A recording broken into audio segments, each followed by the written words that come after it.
Ready? I'm ready. Let's do it. Okay.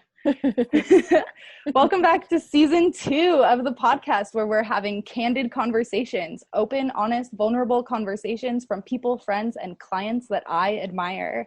Our intention here is to educate and empower you. We are unscripted, we are live, and today we're diving in with my friend and colleague, Melissa Shafer.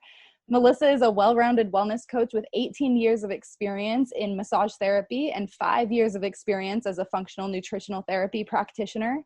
She's also an instructor with the Nutritional Therapy Association since 2018.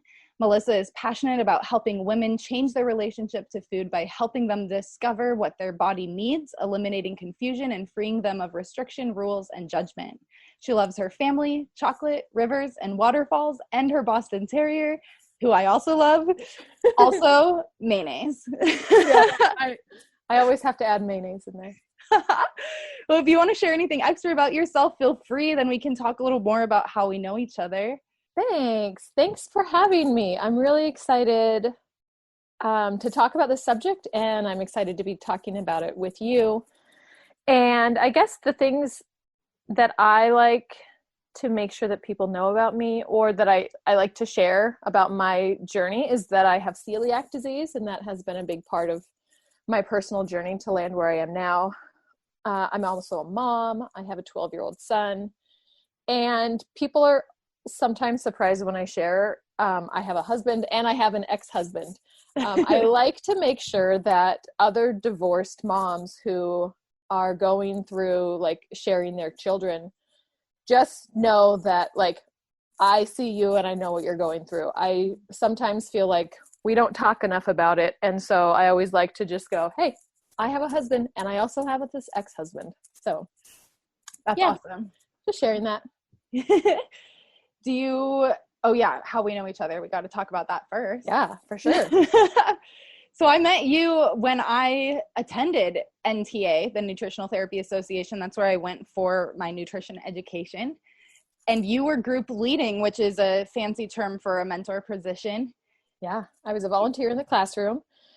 And I feel like, I don't know, what was your experience? Why don't you go? I just remember that you inspired me so much, and you were so present, and I just felt like I really connected with you. And from there, I just know that we kept in touch and became friends. Yeah, absolutely. And I feel like through the course of the program, it just, like, we found more things that we had in common, and especially our approach to food and our approach to doing this work. Yes. And it just kind of kept on growing. And then I'm sitting here talking to you, like, on the hide-a-bed that you sleep on when you stayed at my house. Yes. And so it's all just really funny because life keeps on moving. And then I'm like, wait a minute, we've spent some serious time together. Yeah, we really have. Yeah. Your house always, like, it just feels almost like it's just so cozy and comfortable. It really is so welcoming, and I'm sure your other guests feel this way too, but it feels almost like a home away from home for me. Oh, that's so nice. I'm so glad. Yeah. Yay. Yeah. So bridging the gap, or just talking about disordered eating and nutritional therapy, do you have anywhere like that pops up in your head where to start? You had mentioned celiac is kind of the beginning of your journey. Oh gosh, I don't know if I would say celiac is the, like, where does our journey begin? Right. Out of the womb. Yeah, seriously. I feel like my journey to recognizing my orthorexia and my food obsession, and starting the path of healing that and reversing it and coming to terms with that definitely started with celiac.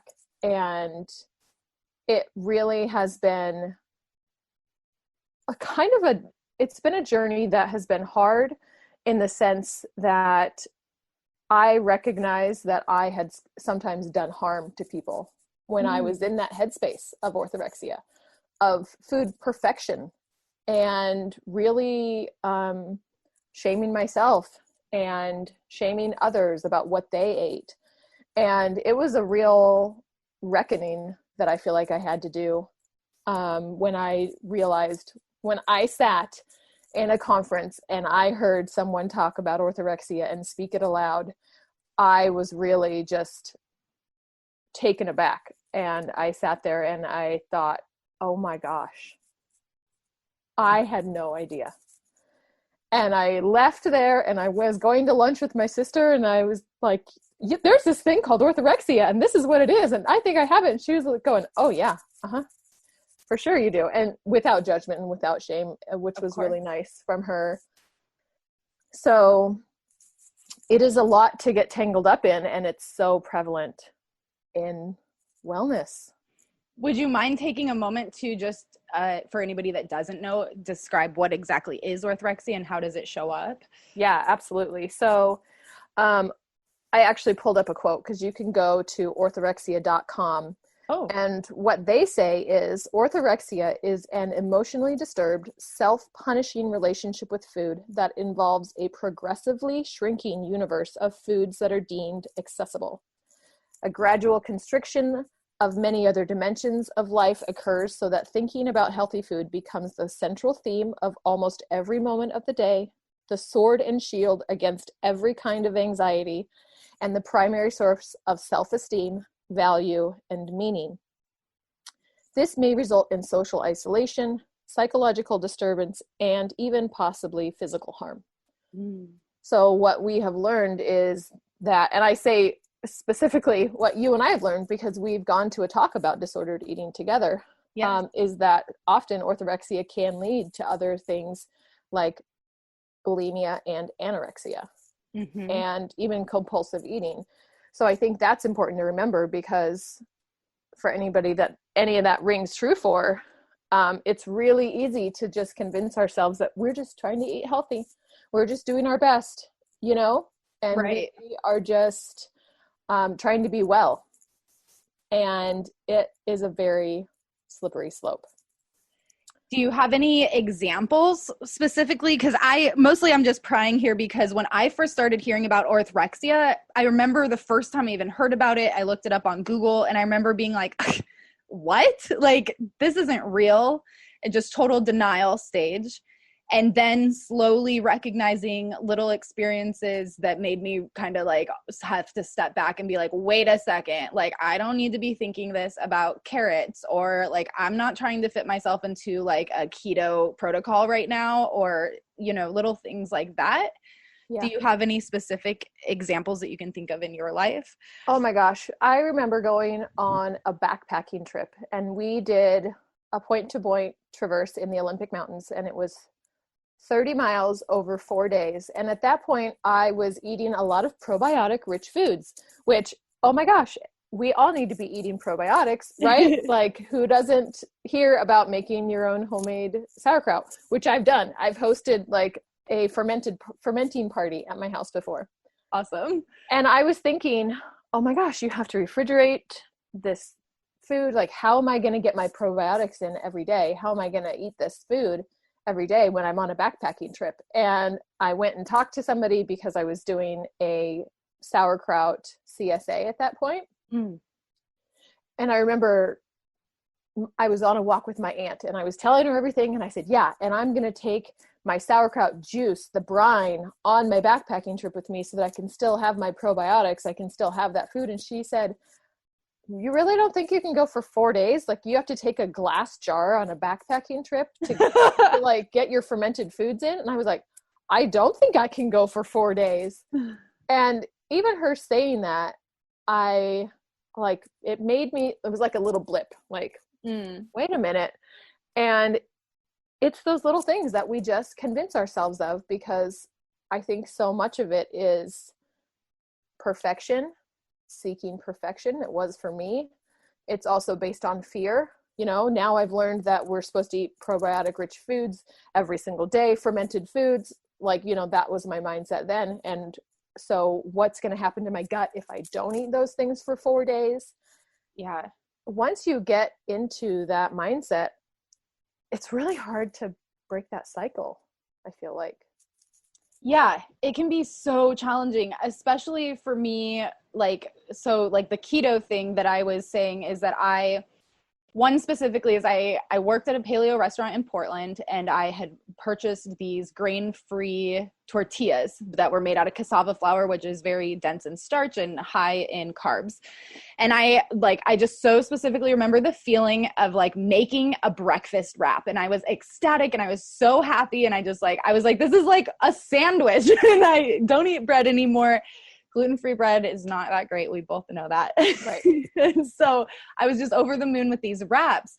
And then I had a client over and we had her session, and she is traffic by my house.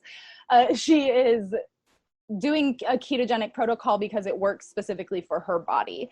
And it's, what works best for her. And after she had left, I found myself navigating away and talking myself out of eating my tortillas because brain a little all over the place. In our session, she had asked me about these tortillas, or am I saying that? Yeah, tortillas. Yep. That because I had mentioned them to her, and then she asked me to look up the ingredients. Cassava flour, it was out for her. And so I found myself after that session kind of navigating away from the tortillas myself. And I had to stop myself and be like, hold on. Like, do you remember the joy that you experienced when you were eating these? Like, that absolutely surpasses trying to fit into some kind of ketogenic box. And also pause, like, that's for your client who has some very specific health issues going on right now. And that's why she's working with that, because it works for her. Like, you're not doing that. You know what works best for your body. And being keto is not part of that. Grain-free and gluten-free is really what works best for me. And that was a huge moment for me to just especially, and I keep trying to lean into this as I'm going more on this journey of through my disordered eating patterns, is following the joy, like that joy that I feel when I buy the food or eat the food that I really love. Yeah. Yeah. And letting it be okay, and Yes. not having to justify it, and not having to make a reason why it's now okay for you to eat a cassava flour tortilla. Right? Yeah. Yeah.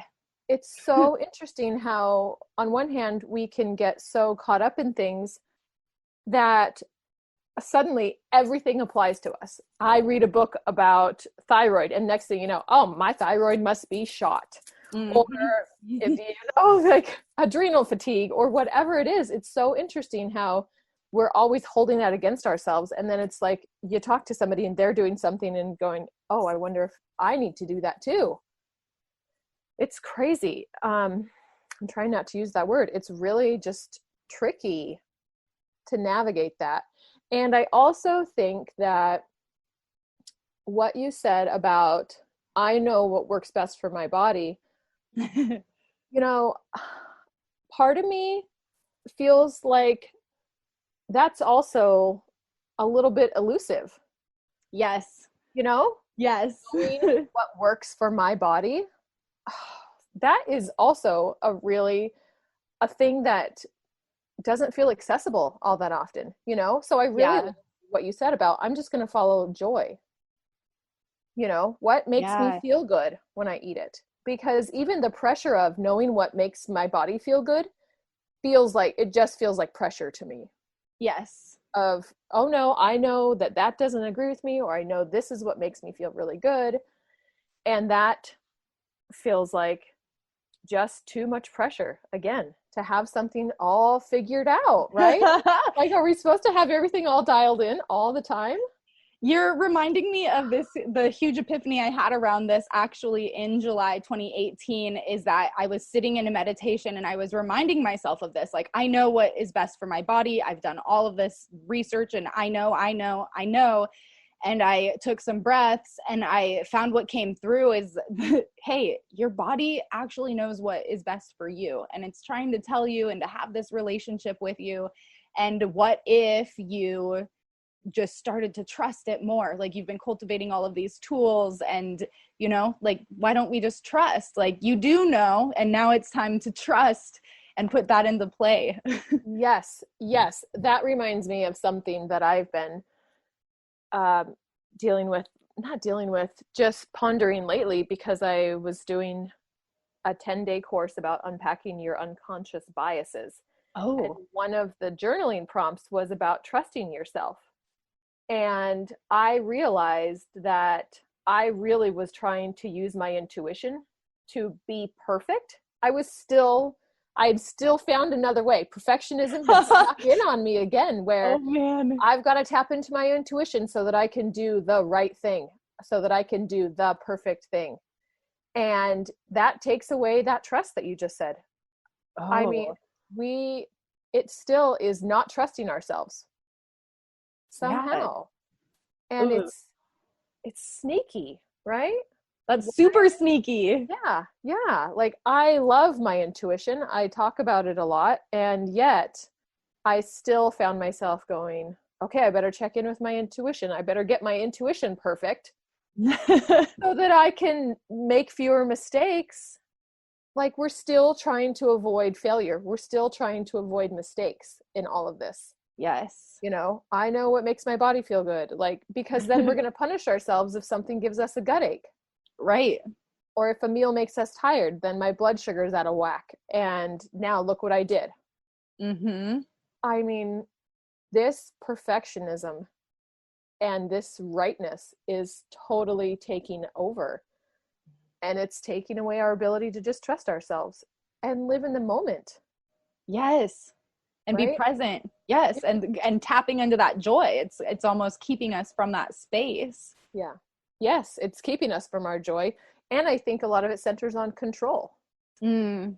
I've got to eat this so that I know how I'm going to feel later, so that I feel like I'm in control. That was a lot of my journey, was control.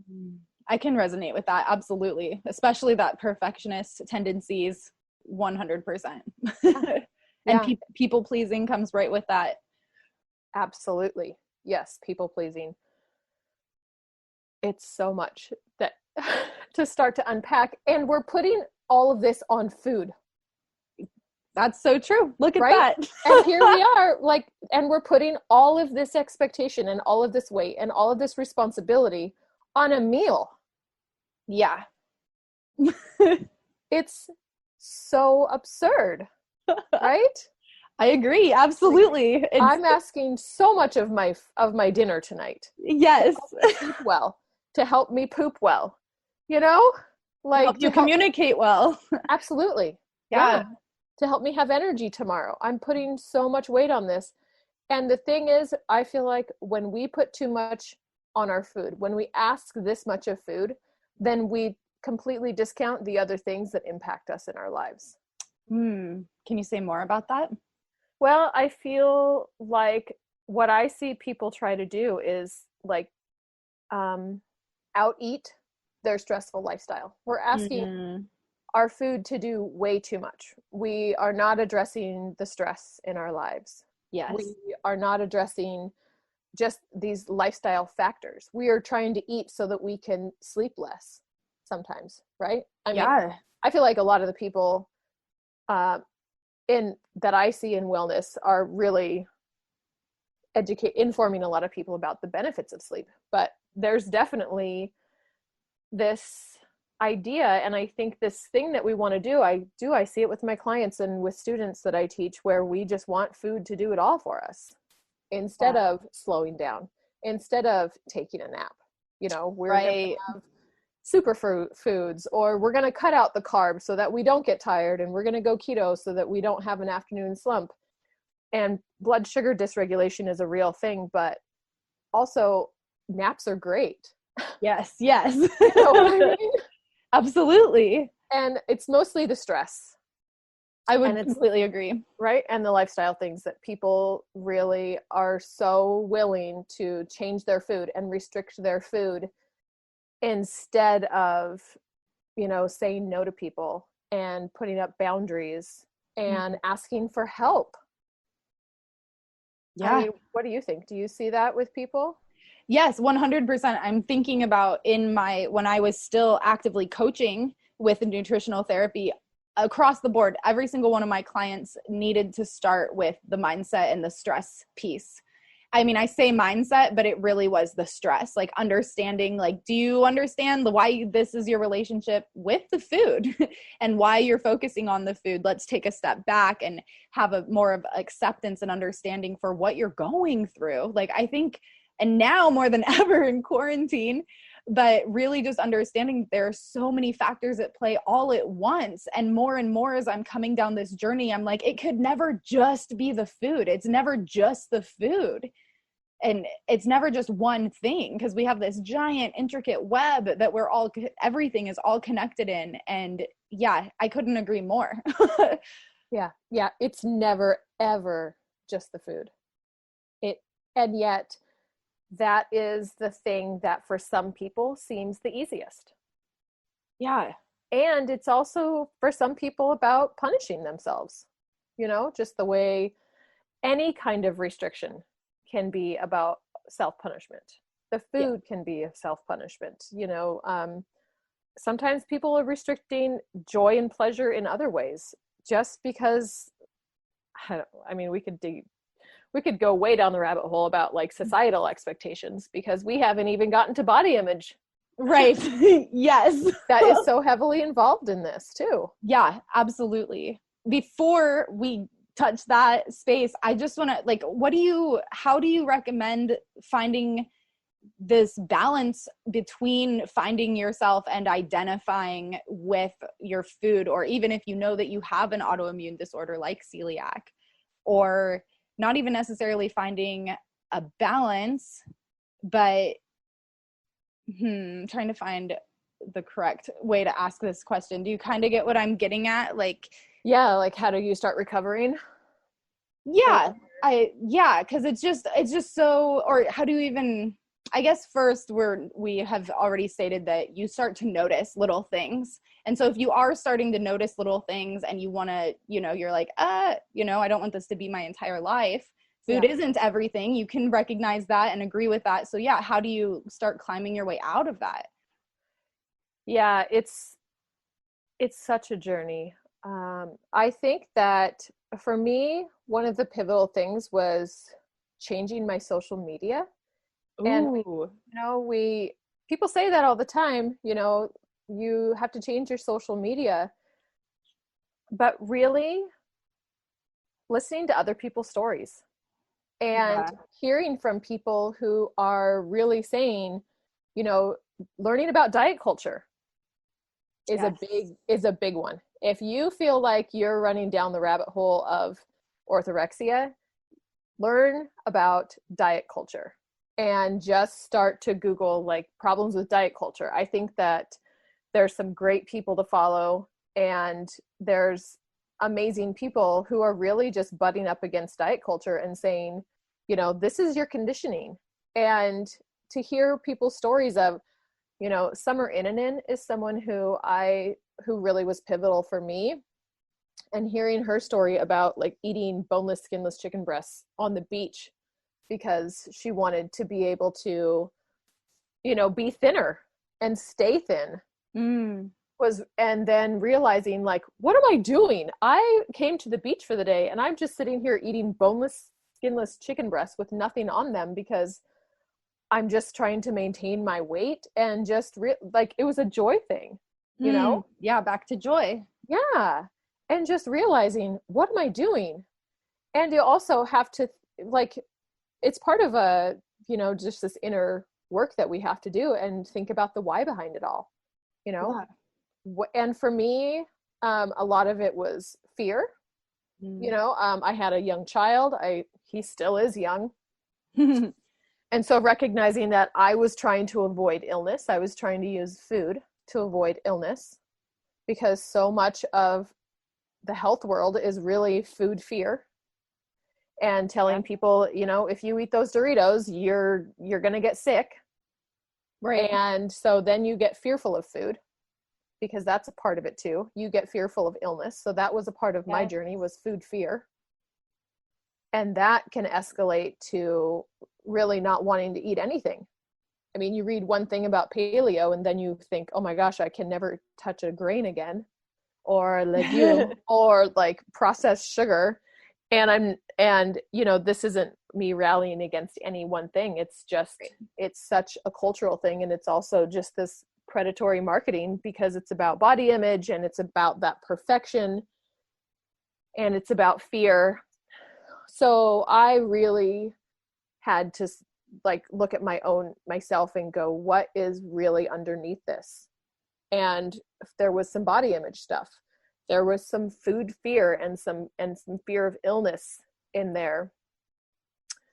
There was also, I just had something in my head. It was the perfectionism. I'm sorry, I lost my train of thought there. There's something else. It'll come back. Yeah, and so being able to look at that and then go, is this real? And yes, I love that question. Right? Is this real? Is this serving me? And is it true for me? And being able to just separate things and figure out like what is really true for me helped me a lot. Oh, that's what I was going to say. My son came home from, I think, first grade. And he said, oh my gosh, Mom, you wouldn't believe it. There are people that think that drinking milk is good.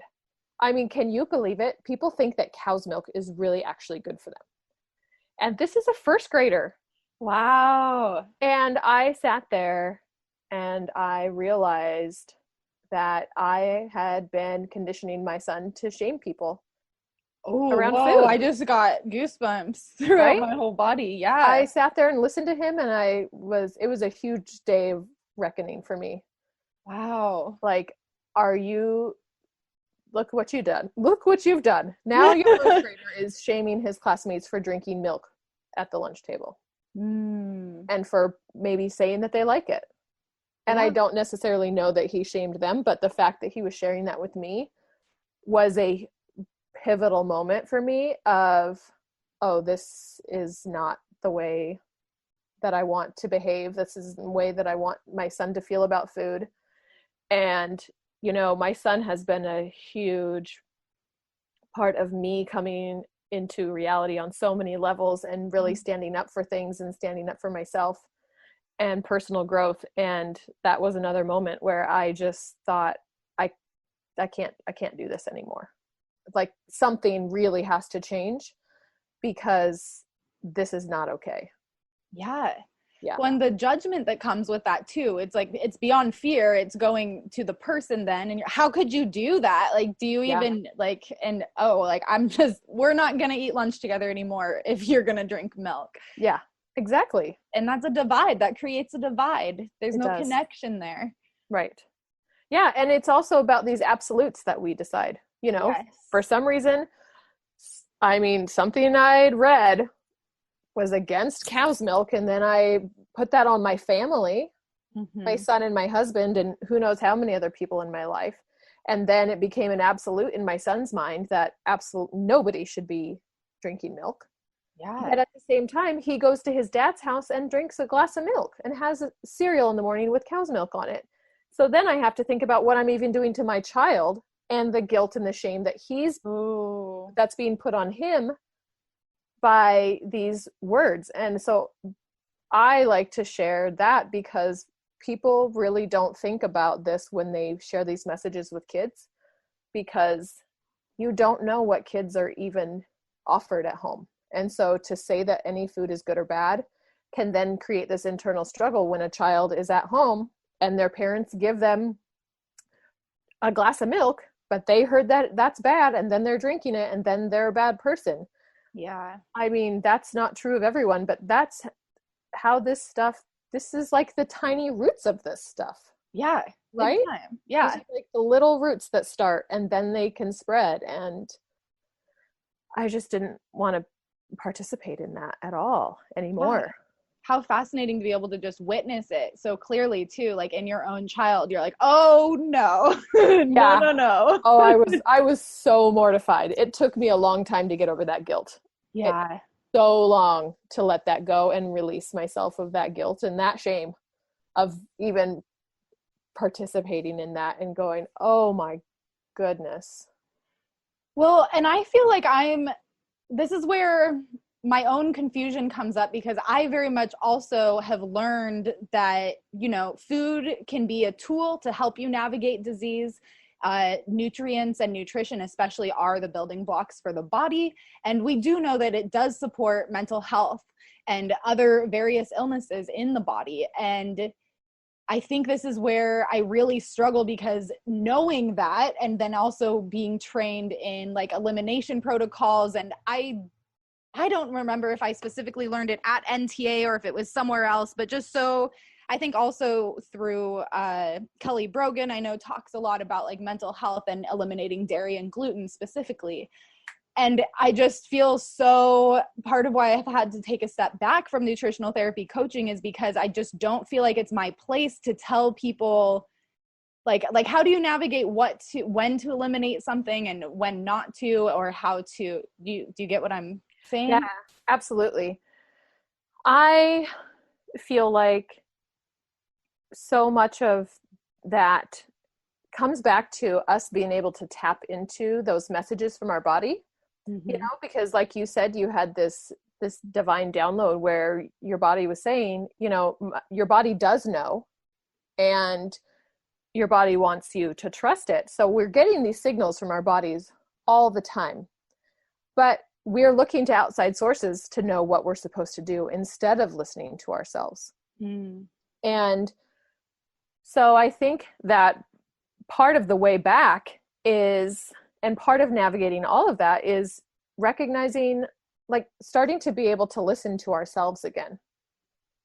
And it's a tricky thing to navigate as someone who does nutrition, because I see one-on-one clients right now, and it's really easy to have people say, well, do you think I should do this protocol? Or do you think I should do X, Y, or Z? And maybe I should go low carb. Keto is very popular right now.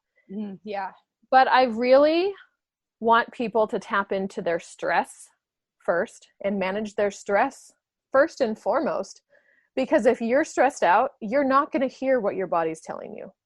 You're not going to recognize how your food makes you feel, how your paleo breakfast burrito makes you feel, or your McDonald's McGriddle makes you feel. Like this isn't like you're going to eat this perfect way, perfect, whatever. And then next thing you know, you're just going to feel great. You still have to listen to your body. And so when we can tap into our body and start to recognize what it's telling us, then we just get to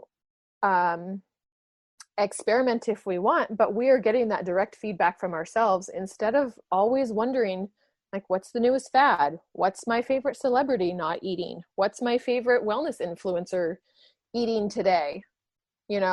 Yeah. And so it comes back to our relationship to ourselves. And so that's what I try and do with my clients, because that's the path that I'm always on, is just kind of coming back to myself and going, well, how do I feel? Yeah. And starting with that stress piece is, again, just as we had mentioned, is just so, so important. And there are so many layers, I feel like, there too, because being in a stress-driven world, we are kicked out of our parasympathetic nervous system, which is the rest and digest state. And so if you are in a constantly stressed state and you're trying to have a different relationship with food, but yet you can't, like, there's so much guilt that comes up with not being able to rest and not being able to chill. And we forget too that when you are unable to rest, you're unable to digest. Yeah, absolutely. And then that's going to impact the signals that your body gives you about what you just ate. Yes. And you're not going to know what is making you feel good or bad or tired or anxious. Like you said, that mental health piece. Yeah. And so I like to start by reframing even what rest means, because a lot of people think that resting means I'm going to not do anything for an entire weekend. And the reality is that is not accessible to that many people, to do nothing for an entire weekend. I mean, that sounds glorious. I envision myself at a nice gluten-free resort one day where they cook all my food for me and my only job is to wake up and read and lounge, by the pool. Yeah, exactly. I think that sounds glorious, because you know, especially now, but even just having celiac, I cook a lot. And sometimes it's not very fun to cook all your own food constantly, you know, just to be realistic. People are like, oh, I love the kitchen. Sometimes I want to burn my kitchen down because I'm in it too often, you know, like it just is a lot to deal with. And so we have to remember that rest doesn't have to be elaborate. Even 15 minutes of sitting down with no stimulation can be amazingly restorative, you know? And so we get to reframe rest, and we get to help people tap back into their pleasure. What do you even want to do? What does rest even look like for you? And, you know, what is the most stressful thing for you? What in reality can you let go of? But you know what? That's the hardest part for people. Yeah. Is their stress. Yeah. Is managing their stress.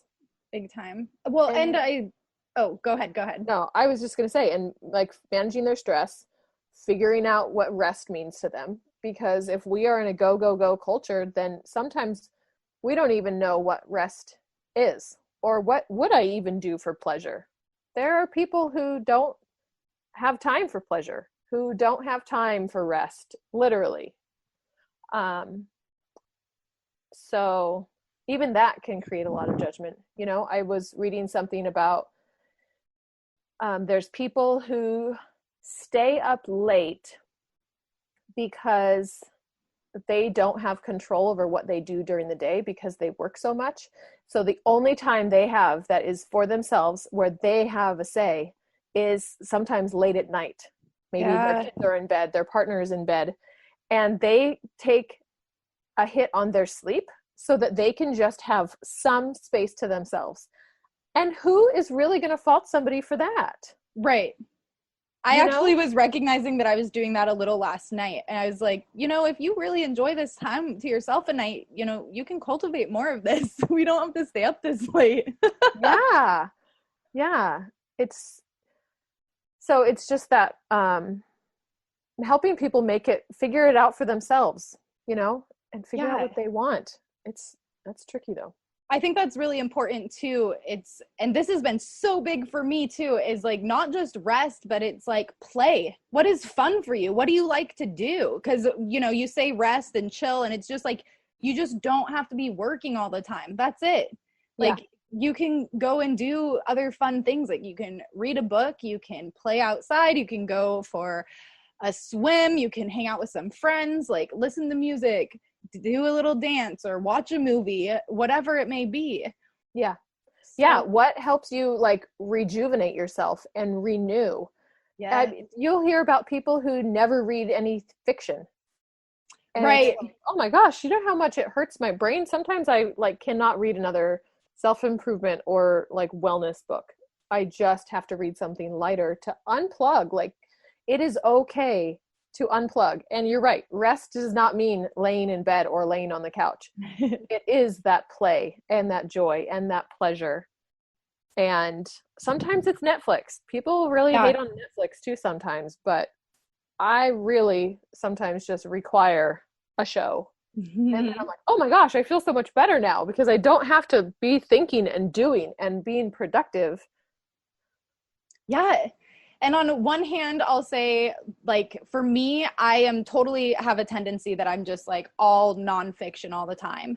But I really enjoy fiction and getting into, because it's like eye-opening to be in somebody else's creative sphere, because you're in a fictitious land or character or story, whether that is in reading or watching a movie. And every time I watch something, especially like movies, I'm into kind of like the indie movie scene or whatever. And I get that joy kind of feeling bubbling up in my body where I'm like, wow. And then I find myself thinking about it. I feel empowered over it, especially like the just superhuman type stuff and superheroes and all of that sci-fi more stuff I'm really into it. And I really feel very like, wow, empowered by it, which is not something I get through nonfiction all the time. I feel inspired by nonfiction, but it's like unlocking this creative flow. And I love, Albert Einstein talked about this all the time. He became very fascinated by the fact that every time he'd be like racking his head on these crazy math problems and stuff, and he just couldn't figure it out. But every time he was in the bath relaxing, like an idea would come through for something to try. And it's like, we don't realize that we are truly stunting our creative flow when we are just constantly go, go, go. I think it's so wild that we think that we have to keep going, when in reality that leads to burnout, and rest allows us to be a human being, to be more productive, and to actually enjoy our life in the process. Yeah, you're so right. We have to slow down in order to be more productive, but that also feels like I'm trying to give somebody a productivity hack, but it's more like a life enjoyment hack. Yes. If you just took whatever it is that you really want to do, whether it's watch a show or listen to an entertaining podcast or read a book, if you took 15 minutes or 20 minutes or an hour, however long you need to, 2 hours, afterwards you might feel so much different about doing the laundry or cooking your dinner. Quit just going. Yeah, it's amazing how many times I get out of the shower and then I go straight for my notebook and I just start writing down ideas. Water has this really profound effect. And I think I read that Pharrell actually takes his business meetings in a sauna because like ideas are just so much different. Like he recognized the same effect of water. I can relate to that. And now I have to ask you, do you know like your astrology sign? I'm a Leo. Okay. Yes. Is that fire? I know it's the lion, but it's a fire sign. Fire. Yeah. Yes. I'm a Leo and a Leo rising. And then I have a Taurus moon. I don't know what all of that means, but that's okay. Yeah. I was mostly just wondering if it was like a water sign, because I resonate with that so much, and I'm a Pisces, which is water, and I find that water, but just in general, we'll just say, because there was not a connection there, and there doesn't always have to be that. Yeah, I completely agree. Water is magic. The shower thoughts, right? That's where that comes from. Yeah, totally. Shower thoughts are really powerful. Oh my gosh. I want to circle back real quick to something that you were saying about how being in the kitchen all the time just makes you kind of feel like you want to burn it down. And I equally feel like this go, go, go culture makes me want to hate eating as well. And I know that's not what you said. I'm just bridging to my thoughts. But it's like, I get frustrated, and I know a lot of other people feel this too, like, oh, like I have to eat again. Like, why can't there just be pills for food yet? And just finding that constant frustration. Yet when I am cooking and I'm making myself food, and especially eating, of course, I'm like, I find that joy again. And I really recognize that. And so lately, to try and remind myself of this when I am in the kitchen and I'm, or I find, either when I'm in the kitchen or I find that I'm getting frustrated for not knowing what to eat, I remind myself like, wow, I am so grateful that I have the opportunity to choose. And I love being in the kitchen, and I love getting my hands on my food and knowing where my food came from. And I just love having this experience with my food. And however I can just say it just out loud, reminding myself I like being in the kitchen. And I guess I just wanted to share that mostly because I know that this constant go, go, go lifestyle can really trigger that in people, this annoyance of like these signals that our body gives us. It's like, oh, like I have to sleep, I have to eat, I'm supposed to rest, like, and it's like, these are functions of being human. This is what a well-rounded life is like. It's not a burden, it's a gift in some ways. Yeah, absolutely. I think that someone we both follow, my friend Chloe, she framed it as something she was creating, and I think it's important that, we avoid spiritual bypassing by being able to name it and say, this absolutely is horrible. That again, here I am making my 7th dinner in a week for myself because I can't go out to eat, because it's easy to get into pity parties, but then turning it around and recognizing all that you're grateful for, because it's so powerful to recognize like our privileges and the gifts that we have and the opportunities that we have. Yeah, absolutely. Yes. Like I am able-bodied. I can cook for myself. I have a grocery store nearby. I have the finances to be able to go and get whichever groceries I want, you know? And all of that can easily turn around and go, okay, you know what? I'm going to stop, you know, crying at my refrigerator and just make myself some darn food now. Yeah. Well, and even just tapping into the power of gratitude in general, I think just has the power to kind of connect us to ourselves and maybe even be like a direct bridge. I love this bridge term, to our intuition. I think gratitude allows us to kind of cultivate more of that relationship. And I love gratitude because it really doesn't matter your circumstances, your background, like what your specific circumstance is in the moment, or privilege. That's the word that I'm looking for. Just, it really just allows you to be grateful for what you do have. And at the end of the day, no matter what kind of body you're in, like, you have a life and you are here, and the gift of life itself is so special, and it's so unique to every single one of us, despite like all these differences that we have. Yeah, absolutely. Gratitude is incredibly powerful. Yeah. Like I said, as long as we're not using it to spiritually bypass anything. Because right. Do you want to say more on that? Yeah, I am really conscious of spiritual bypassing right now, I guess. And I don't know if I'm necessarily ever the person. I went through a big gratitude kick, and I certainly love it. And I tend to be the person who is like saying the hard things more than I'm saying the things I'm grateful for. Mm-hmm. I think that spiritual bypassing is kind of using love and light instead of reality and action. You know what I mean? Mm-hmm. And so sometimes people can kind of brush over things very easily with gratitude. That, and it sometimes, I think, can be harmful for some people. Yeah. Spiritual bypassing. I don't know. That's interesting. I get, yeah, because for me, when I specifically am talking about gratitude, it's more just, it's not, I want to be clear that I'm not just like, oh, turn that thought around. I'm really trying to tap into a feeling inside myself that allows me to shift my perspective. Yeah. It's not just like, other people have it worse, I'm good. Okay, let's go. Right. Yes, because that is so often like, it is. Other people have it worse. Like, what are you even whining about? Gratitude is different than that for sure. Yeah. Would you mind maybe explaining just a little bit more exactly what spiritual bypassing is and like where you see it?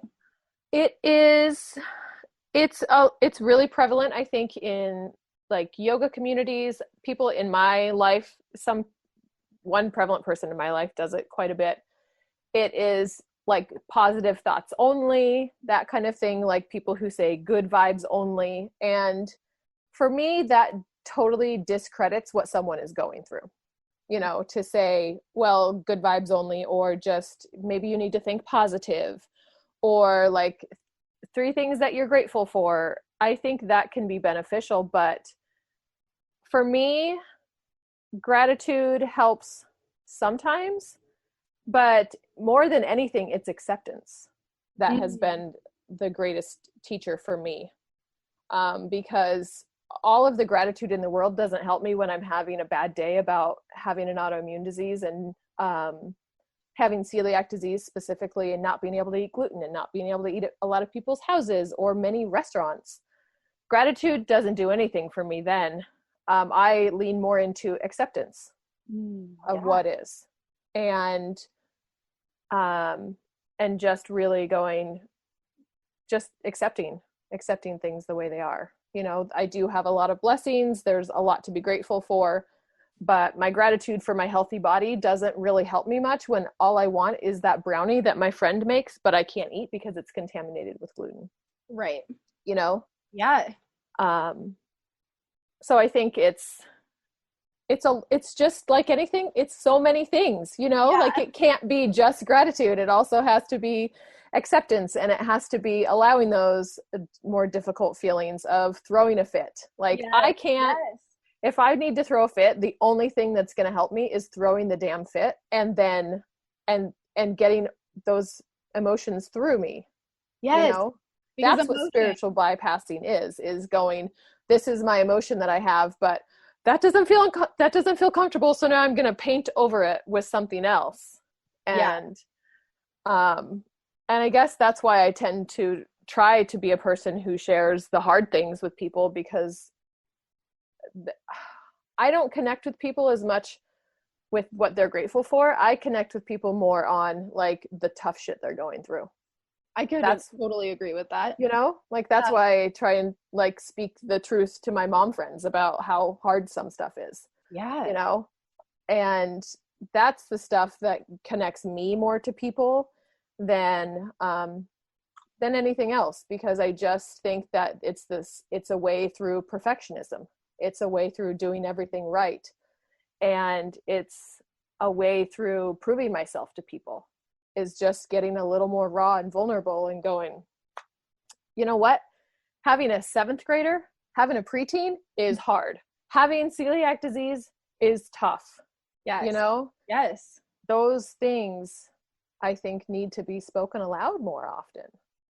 I completely agree. And I'm sitting here, I really think, I guess I haven't given myself much space to process this specifically, but I really think that I've been a spiritual bypasser like my for the last 4 years, which is kind of challenging to accept, or like to just not accept. I can accept it, but to notice within myself. And it also hurts my heart to realize how much I couldn't hold space for harder conversations and acknowledge people's realities. And I just pushed the good vibes. And I know that I have harmed some friends too that really needed my support. And I was just like, why can't you just, do this and just feel good? And it's like, it's also this awareness for recognizing that not everybody has the same experiences, and we need to learn how to listen, like truly listen, and with curiosity for, I want to know how you went through this or what this experience was like for you, because it's not the same as how I experience it. Yeah. And it's empathy. Yes, exactly. Empathy. Holding space for people and like letting them completely be themselves without having to fix it. Because that's part of spiritual bypassing, is then we're fixing it, or just trying to push it down. It's really, and I'll tell you, I've done it too. Yeah. Don't worry.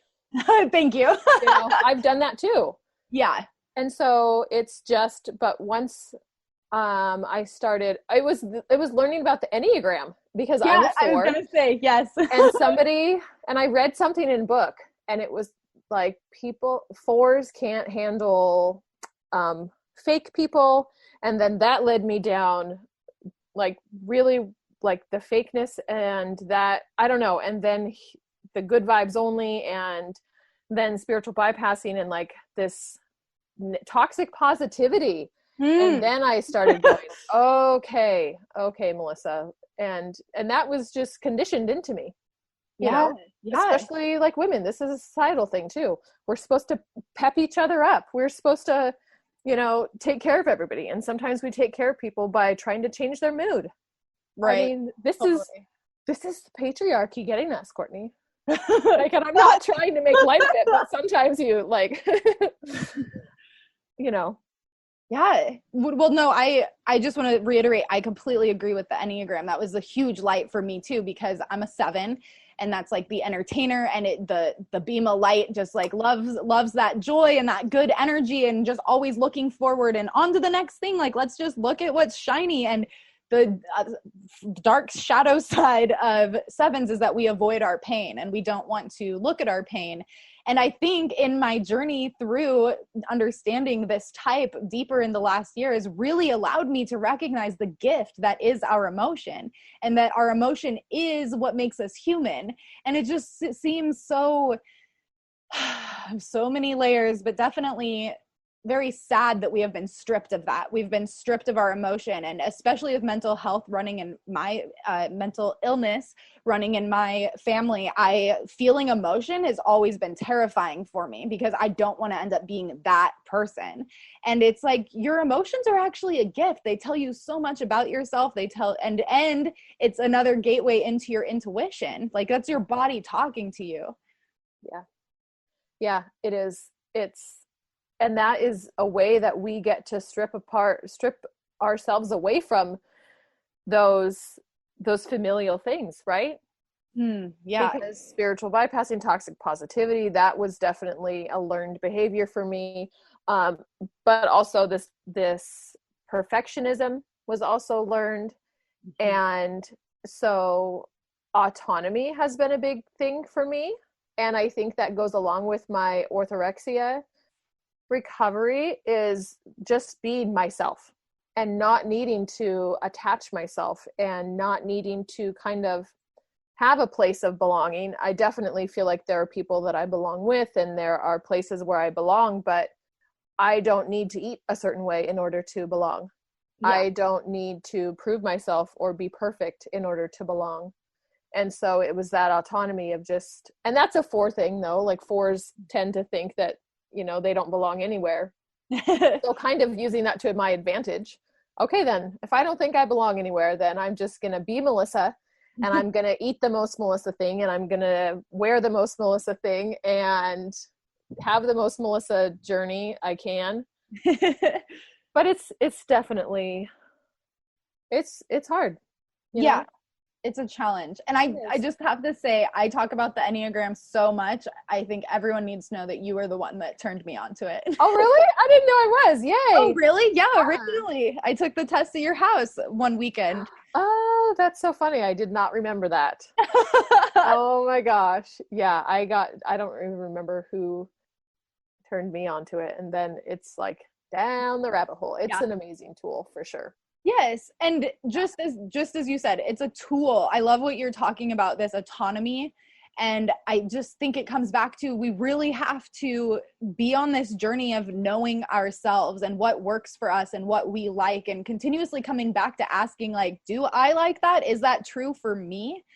And because so many things, especially when it comes to personality things, particularly, it's like we want to over-identify with these and just like suction ourselves into these little identity pockets. Yeah. And my astrology co-star thing popped up with its reminder the other day, and I don't remember what it said, but it just said, like, made a statement about me. And I remember that I had to stop myself and be like, is that true for me? Because I don't think it necessarily was. And it's funny that I can't remember what the statement was, but it's little things like that. Like, we are living in a world that's constantly telling us who we are and who to be. And we need to stop and take a step back and say, who am I? Yes. Absolutely. It's a lifelong journey. Yeah. It's the pause. We have to always be willing to pause. Like, I say, it's like you pause instead of plowing through everything. We're just plowing through life. Yes. And like, just plow. We're just doing things and trying to control things and make things happen and hustle and da-da-da-da-da. And it's like, what would happen if I just paused for a minute? And like, wait a minute, does that even resonate with me? Does that seem true for me? No, just because an app tells me something based on information that I put into it doesn't mean that it's true. Yeah. But it's so easy to constantly be looking and getting all this outside input. And if we don't stop and say, wait a minute, but do I want that to be true for me? Yeah. Is that really true for me? Then it's, we can get really caught up in all of it. It gets real messy. Big time. Real quick. Well, I think that our conversation today has really, I hope gives people a lot of inspiration in finding this intuitive path, because that's just where it's at. It's your unique path, and your intuition can help to guide you. And I know that it seems kind of elusive, but it's just this for me, intuition and having this relationship with yourself, it goes hand in hand, and it really comes back to that. Yeah, absolutely. Yeah. If people want to know more about you or even work with you in your like nutritional therapy and intuitive coaching, how can they get a hold of you? Where's the good place to find you? I have a website, melissashafer.com. And I'm also on Instagram. It's _Melissa Shafer _. And those are the 2 main places where you can find me. So thank you so much for this conversation. It totally went like places that I didn't even know. And I just love that we can really dive in and just have these great conversations and see where it takes us. Yes. Thank you for having a candid conversation with me today. Yes, thanks for having me. Thank you so very much for taking the time to tune into our conversation today. I hope that you're feeling empowered, fired up, inspired, and if you're really feeling like you want to dive a little deeper, don't forget I have plenty of free resources available to you on my website, as well as a handful now of online courses, including an online movement space that will be coming again, reopening this fall 2020. You can also sign up to have your own little candid conversation with me if you so desire, not recorded and in fact completely confidential. I offer self-care consults on a sliding scale, so you can feel free to check that out if you'd like some personalized, judgment-free lifestyle and stress management advice. Thank you for being here. Thank you for supporting me.